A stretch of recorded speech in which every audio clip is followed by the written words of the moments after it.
As a constitutional law attorney, former senior legal advisor, and personal counsel to President Donald J. Trump, Jenna Ellis believes in the rule of law and the importance of integrity in our elections. And she's ready to tackle the big cultural and legal issues facing America.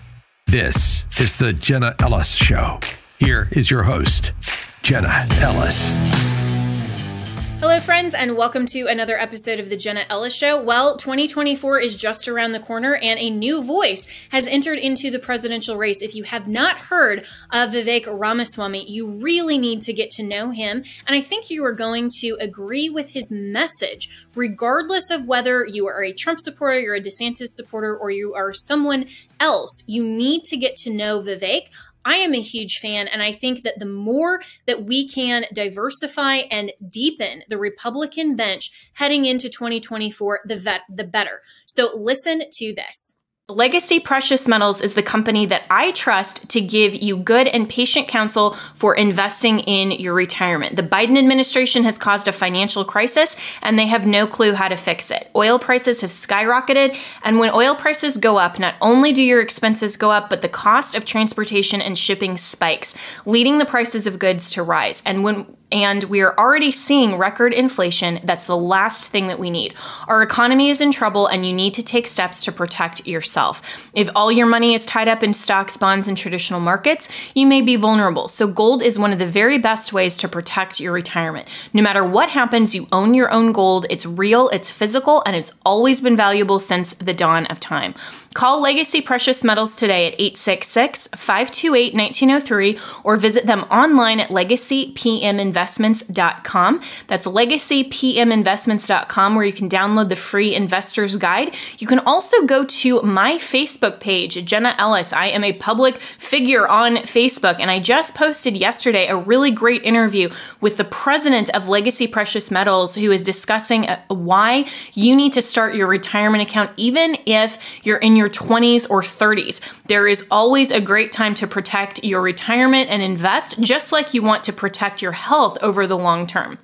So go to Legacy Precious Metals at legacypminvestments.com or call 866-528-1903. Joining me now is the man himself, Vivek Ramaswamy. And so, Vivek, you have jumped in, and a lot of people are, I think, suggesting that this is just going to come down to Trump versus DeSantis. So why are you in? Why now? And for the people who don't know you, what's a little bit of your background? Yeah, so a bit about my background is I actually began in business. I'm not a politician. I'm still not a politician, even though I'm running for president. I actually began by first starting a biotech company that had incredible success. It's a multi-billion-dollar business. I oversaw the development of 5 medicines that are approved drugs today. The one I'm most proud of is a drug for prostate cancer. But I stepped down to focus on this different kind of cancer, this cultural cancer that threatened to kill the American dream that allowed me to achieve everything I ever had in my life. This new secular religion in America that says your identity is based on your race, your gender, and your sexual orientation, that if you're black, you're disadvantaged, that if you're white, you're privileged. This was psychological slavery as I saw it, but I was not free to address that as a CEO. I had to step down from my job as a prominent biotech CEO to speak openly about these issues and to call on corporations to get out of the political realm by propagating these dangerous philosophies. So that's what I did. I wrote 2 books. Woke Inc. was the first that obviously had a bit major splash nationally for those who have heard of it. Nation of Victims was my second book. I actually have a third book coming out this year about the ESG movement. But I decided that, you know what, as much as I have focused on addressing the top-down problem, and I even started a company a year ago called Strive, some of the audience might be familiar with it, competing directly with BlackRock and State Street and Vanguard to battle the ESG movement. As much as I was addressing the top-down problem, you know what? There's a bottom-up cultural problem in our country too, where you ask most people our age, Jenna, what does it mean to be an American today? You get a blank stare in response. And I think that is the national identity crisis at the heart of our nation's soul. And I decided that the best way for me to fill that national identity crisis and that vacuum with something more meaningful, a vision of American national identity that we're missing, was by successfully running for president of the United States. That's why I embarked on this next step.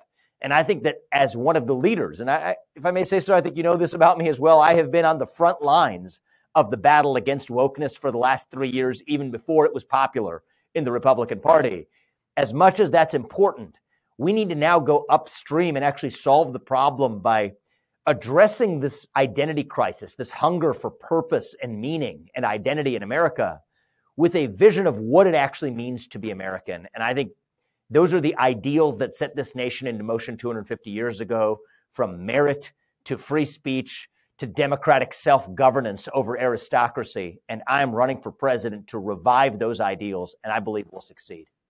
And I love it. I love it that you are, I think, the first millennial candidate to jump into the presidential race, and you are running ahead and you're taking the torch of liberty. You're not waiting for the older generation to pass the baton. I think that's incredibly important to future generations, to show that independent courage. And everything that you're saying, I think, regardless of who in the conservative movement is maybe supporting, whether it's Trump, DeSantis, or others. Interestingly, other got more popularity in a recent poll than Nikki Haley. But you know, for the conservatives who are already really personality driven, I don't think they can genuinely criticize anything that you're saying or say that they disagree with it. And so what I'm seeing is a very unique campaign that you are running, that you're not actually running antithetical or contrasting yourself with any of the other candidates, specifically Donald Trump. You're more, as I see it, standing on his shoulders and saying, okay, he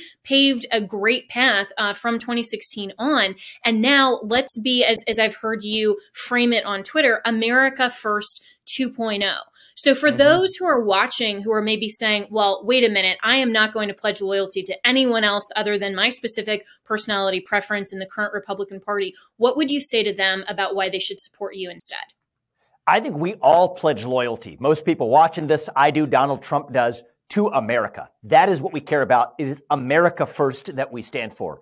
And I'll be really clear about this. Donald Trump is a friend. Actually, we have a great relationship. We've had a relationship of mutual respect for some time since my first book came out. He sets a high bar in this primary. I am running to exceed that high bar because you know what? While he got this started, what he did in 2015 and 2016, it was incredible. It is actually what he did coming in as an outsider to shake things up, disrupt the system, and do good for the country. That is part of what provides inspiration for me to now come in as a new outsider. And I do think this has to be done by an outsider in our country to take the America First agenda to the next level. As I say, for America First 2.0, as I call it, in order to put America first, we need to first rediscover what America is, what those basic ideals are that my generation, our generation, and younger have forgotten in this country. And I'll tell you this too, Jenna. Donald Trump is misunderstood. A lot of people in this country think he doesn't care about national unity. I know him. He definitely cares about national unity. So do I. In fact, that's actually the top reason why I am running.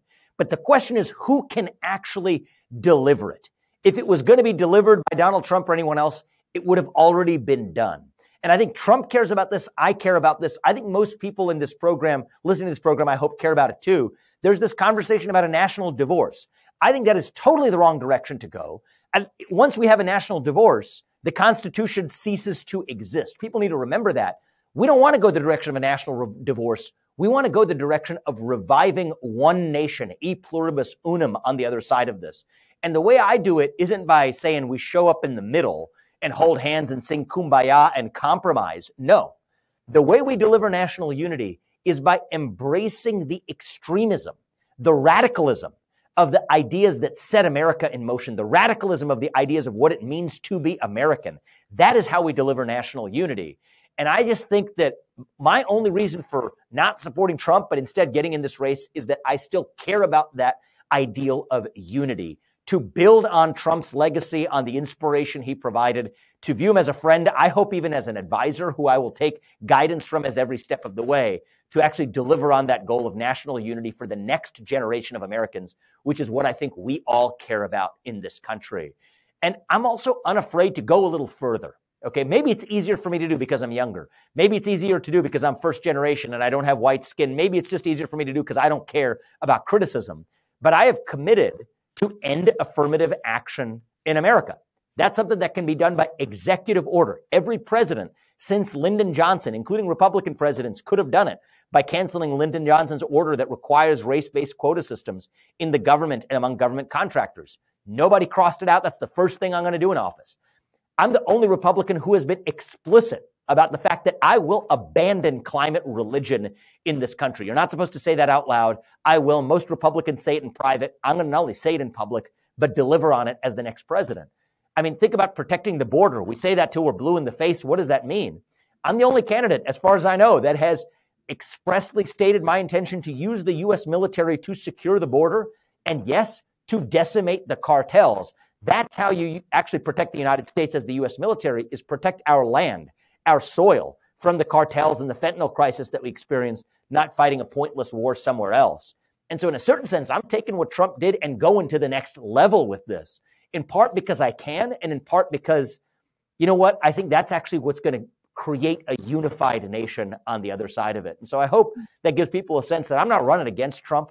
I'm running for this country. That is what we pledge allegiance to. And that's why I'm running.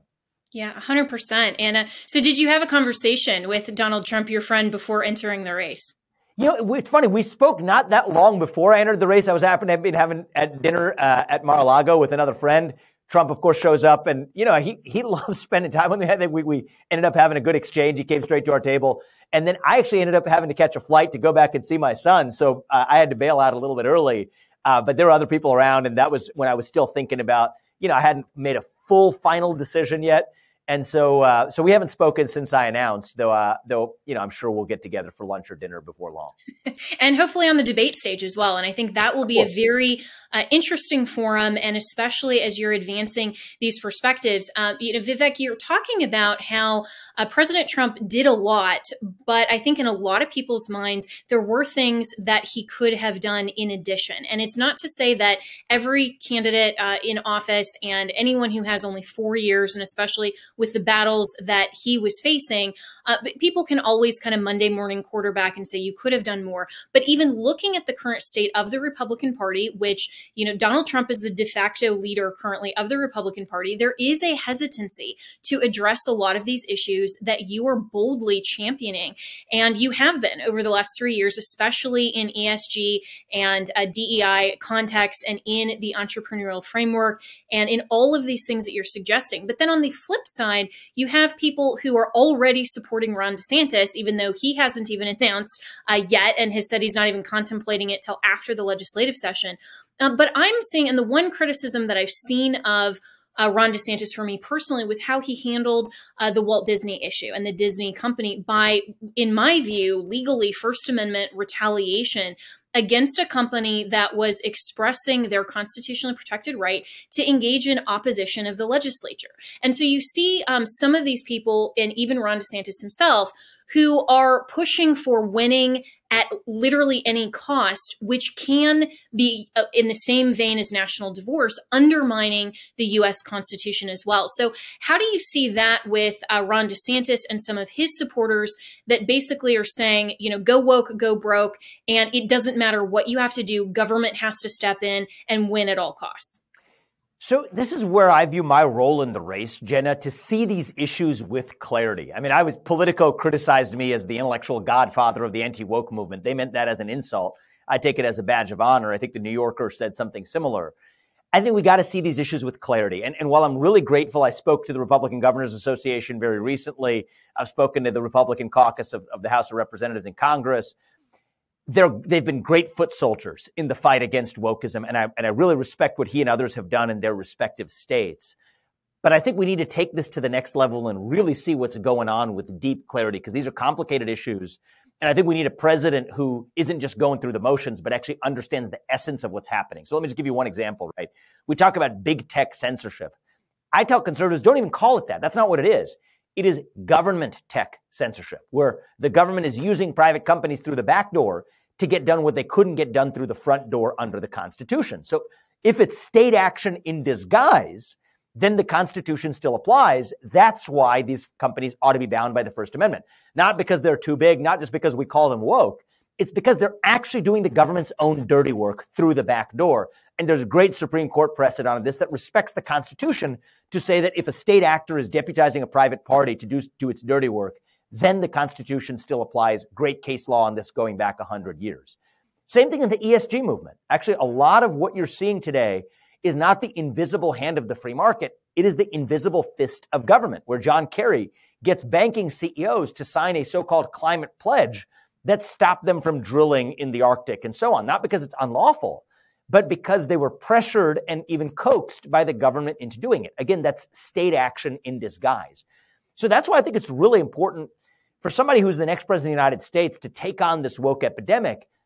It's complicated because they will say it's just the free market, but we need to understand 75% of the time what's actually lurking behind the scenes and then deliver tailored solutions in response. I'll give you another example of one that a legal theory I put out in Woke Inc. It's now finding its way through the legal system, is that wokeness really meets the Supreme Court's test for what counts as a religion. So much of what you see in corporate America with their DEI agendas or even in schools meets the Supreme Court's test for what counts as a religion. That makes it a civil rights violation on grounds of the religion prong of the Civil Rights Act. And so I just go back to the fact that the governors can be great foot soldiers. Ron DeSantis has been bluntly a great foot soldier in this fight in Florida, and I think he needs to keep it up. But I think if you really want somebody leading a national revival on these issues, you need somebody who isn't just using talking points they got from somebody else. And that's good work that somebody can do as an executor. But you need somebody in the White House who really understands this deep in their bones. And the thing about me is I'm not running on somebody else's vision. I'm not reciting somebody else's talking points. And I know what that looks like because I've been given those talking points for the last 3 years to a lot of these guys. I think it needs to be somebody who understands it bone deep in their own heart and is actually advancing a national identity, in my case, that I've developed over the last 3 years. It's not somebody else's. This is a vision I've developed. And I think one of the things I'll ask the voters across this country to do, I was telling them in Iowa and New Hampshire last week, the same thing is get a sense for who actually understands these issues deeply, not because someone else told them to, but because it's their own original perspective. And I think that's actually a pretty important element and a litmus test of who we want in the White House next. Yeah, so well said. And I couldn't agree more because there are so many people who just get their own talking points and their own information from whether it's mainstream media or it's the Twitter personalities and influencers that they follow. And so we've lost the ability to analyze and develop theories by and large across, I think, the entire political spectrum, but unfortunately, even some conservatives. And we really do need to take that back individually and certainly with someone in the White House who is advancing these agendas because they don't have to rely on other people to make those analyses for them and then rely on the so-called experts like some of the fatal flaws that we've seen over the last, even 15, 60 years of Republican presidents and occupants of the White House that have relied on advisors, I think really to their detriment.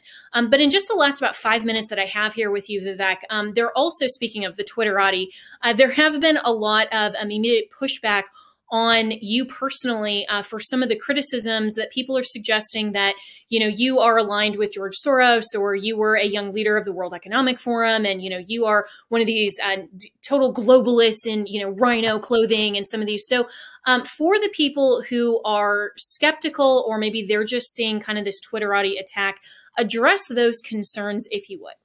Yeah, so the first thing I'll say is, here's what I love about our base. We should be skeptical, okay? If somebody new shows up on the scene, the recent history would teach us that we should be skeptical of them. So, you know what? I embrace that dialogue, but most of this stuff is totally laughable in my case. So let's take the World Economic Forum one. There has been, and I think you know this, Jenna, there has been no more effective warrior against the World Economic Forum's agenda over the last 5 years than me. I published Woke Inc. before half this base even knew what the World Economic Forum was. In fact, I'm the one who educated much of our base on it through Woke Inc. in particular.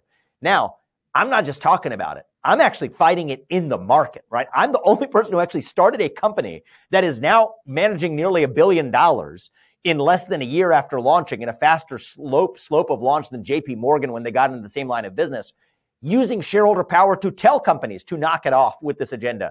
Though I stepped aside from my position as executive chairman to run, I did note that actually even yesterday, you can see in the Wall Street Journal, Strive is pushing Mark Benioff and Salesforce on the fact that Salesforce has been politicized, and Mark Benioff is, of course, a World Economic Forum puppet. So nobody is leading this fight more than I am.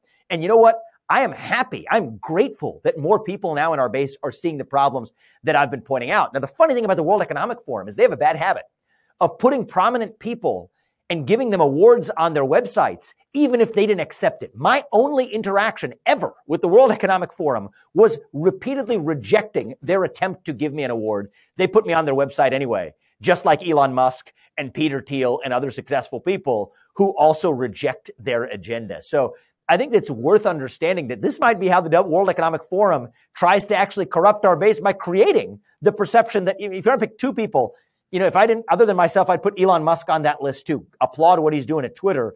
Both in the World Economic Forum puts them on their website, I would assume in Elon's case, as it was with mine, without their permission.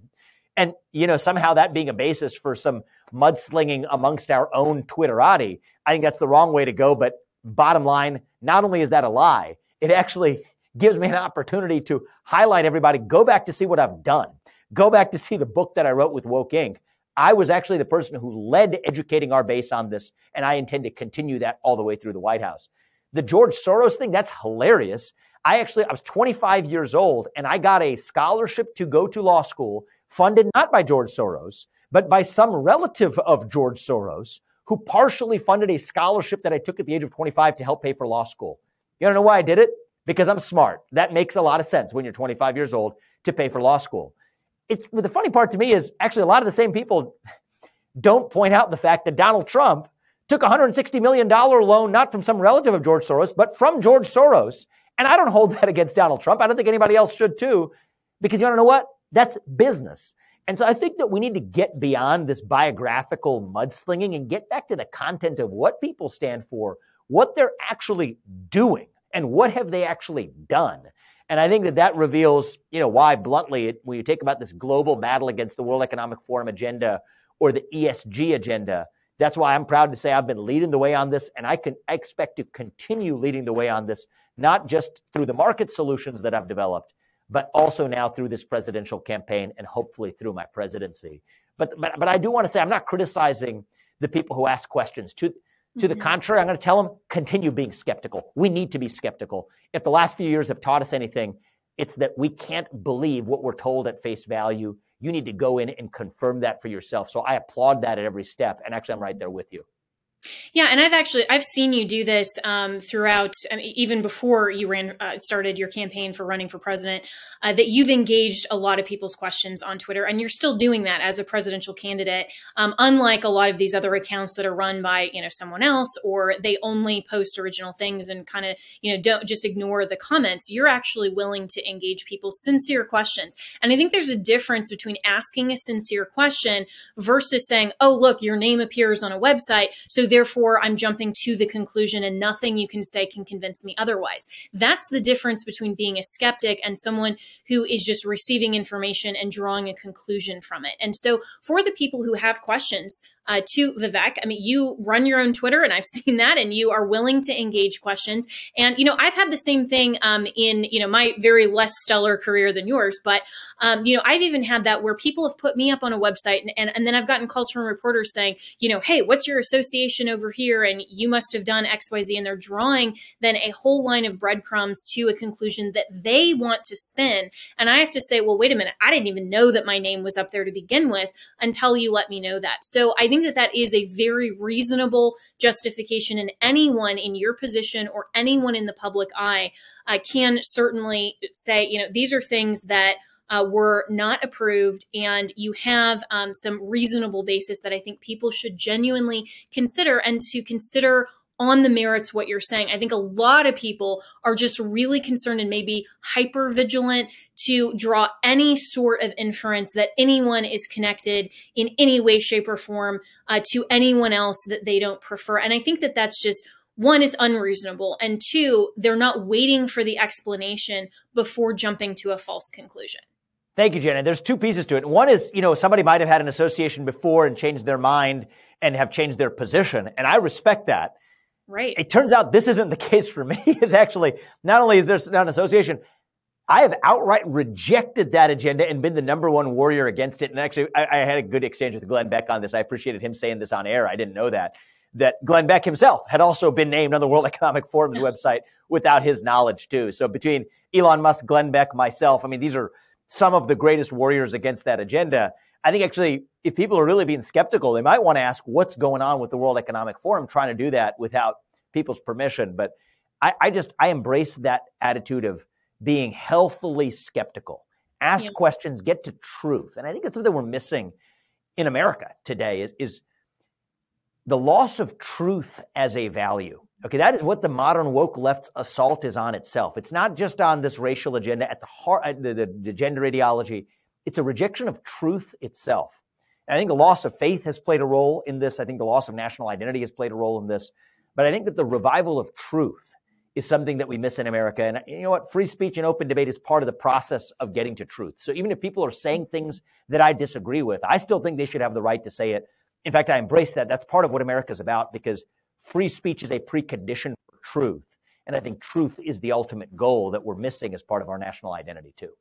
Really well said. And, you know, maybe you and Elon and Glenn Beck can all sue the World Economic Forum at some point for their false and misrepresentations. But, you know, but for now, I think you're focused solely on running for president. And that is a very, very good thing. I welcome your voice to this national stage. And I think that what you are doing here in trying to drive unity to come back to our founding principles and our true American identity is really, really important. It is critical for the future. And I wish you great success, Vivek. Where can people follow you other than on Twitter, of course, where you interact a lot, but also your website and how they can get involved and also come meet you personally? Yeah, so I'll say Vivek2024.com. Vivek, that's my first name, 2024.com. And I'll say this too, Jenna, is I think that my first role in this for 2023, this shouldn't even be about the who. It should be about the what and the why. What do we stand for? What's our agenda as Republicans, as conservatives, as Americans? That's what this year is about.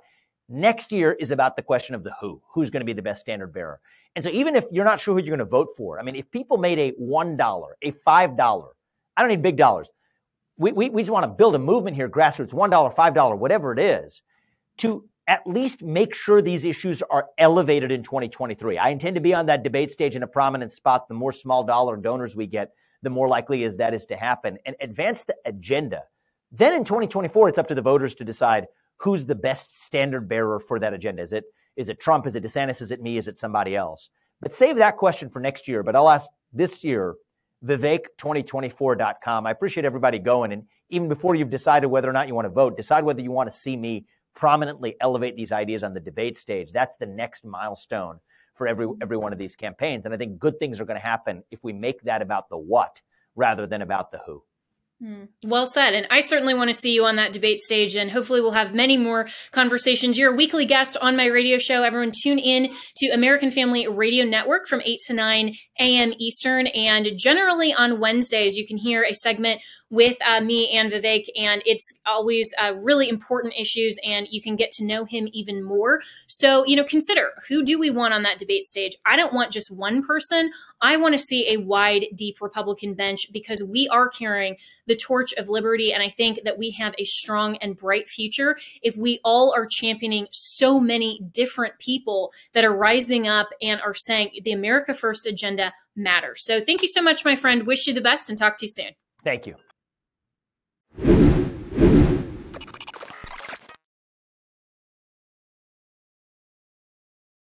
Well, friends, you must start taking care of your liver now more than ever. Why? Well, because the latest data from the American Heart Association indicates that adults with fatty liver were 3.5 times more likely to have heart failure than those without.